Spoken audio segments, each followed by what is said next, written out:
Hi everybody, welcome to this month's tips and tools for our awesome communicators.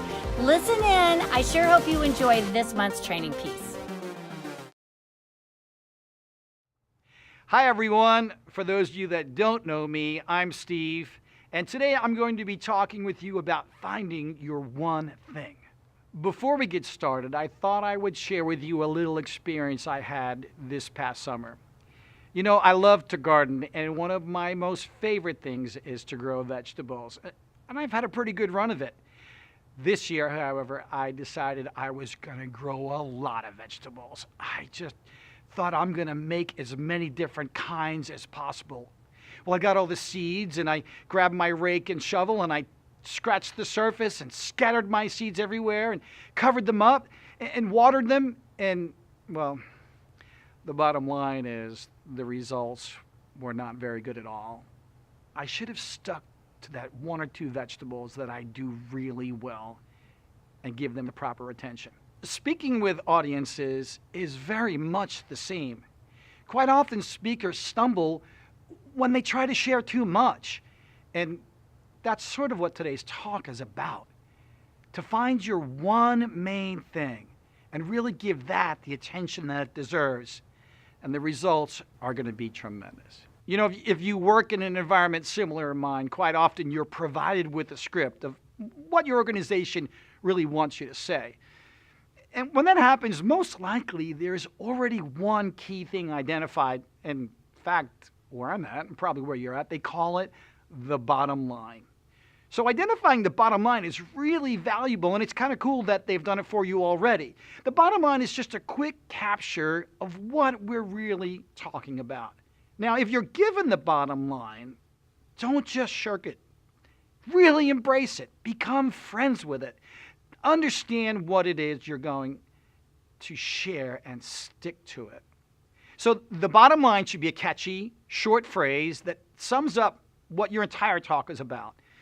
And then what we do with the bottom line, once it's been laid out, is now we want to support that and repeat that and really get it developed properly. So if you look back at my gardening example, to really grow my prize-winning tomatoes properly, I really need to put the proper amount of time into preparing the soil, turning it over, getting any weeds out of the way, any rocks, and then planting the seed at the right depth, firming up the ground all around it, give it the right water, and throughout the season fertilize it.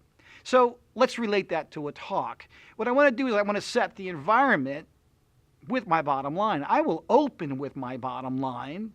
I will then again share my bottom line with real-world testimony. I'll reinforce my bottom line with a biblical perspective. And I might wrap up my bottom line or wrap up my talk with the bottom line once again. In fact, in my environment, we often play games or challenges with the children. And we like to tie the bottom line into there as well. You see, what we're doing is we're taking our time and dedicating 100% of it to that one thing, as opposed to 20% of our time to 5 things. You know, children today are bombarded with so many different things vying for their attention, competing for their brain space. And what we want to do is we want to be able to get in there and give them the message of God's truth in a way that it's readily available to them to give them a better life and a better walk with God. Recently, a bottom line in one of my scripts was share with the children how Jesus always loves them. And I said to myself, Jesus always loves me. J-A-L-M. Jalm. Sounds like calm. Now there's a catchy little phrase the kids will remember. So as I opened the lesson to them, I said, children, today I'm going to teach you all about Jalm. Well, it didn't register correctly in their head because they'd never heard that word before. And I repeated it. And I repeated it several times. You know what Jalm is? Of course you know what Jalm is. And then I gave it to him. Jesus always loves me. So I introduced something that's catchy that will stick, just like planting my seeds down in good soil. And now I'm going to reinforce that. So as the lesson unfolds, I keep hitting the bottom line. Friends, I want that in their brain. You know, what really keeps me up at night is the concern that what I share with them on Sunday Will it remain with them on Monday? Will they still have it in their head on Tuesday? That's my goal. In fact, I'll be honest with you, I'm hoping it's still with them until next Sunday morning when they get the next bit of truth. But I hope you're working like me to plant things in their head that'll stick so that they can have these truths from God's Word readily available. So with the JOM example, not only did I give them a cute little acronym they could say over, by now all the kids are saying JOM, JOM, JOM.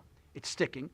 But now I'm going to give them examples of how JOM works. And I shared an example from my life where I was into a situation and feeling downhearted, and I remembered Jesus always loves me. And thinking about that brought me to a better place. And then I shared an example from the Bible where one of the disciples had disappointed Jesus, but Jesus reassured them, despite denying me, I still love you. Jesus always loved him. And now I've reinforced it a second time. And then as we close, I give them some words of encouragement to carry on into their week. No matter what, boys and girls, no matter how hard it gets, no matter how much trouble or friends are fighting, always remember. Say it with me, Jesus always loves me. Now, if you're looking at this with your educated mind, you might think this is too simple. And I'm here to encourage you that it's not. We have to find our one thing and plant it deeply so it remains. It's already proven. There's so many things competing for their attention. One thing perfectly delivered or delivered over time will resonate, will remain, and will be strong. So one last thing I'll leave you with is to make yourself a commitment to the number 4. You found your one thing, and now I want you to say that one thing at least 4 times in your lesson. It may seem like too much. It's probably not enough. So that about wraps it up for today's training on finding your one main thing. I hope you find this helpful, and I encourage you to look forward to our future video training tips to help you become the best communicator you can be.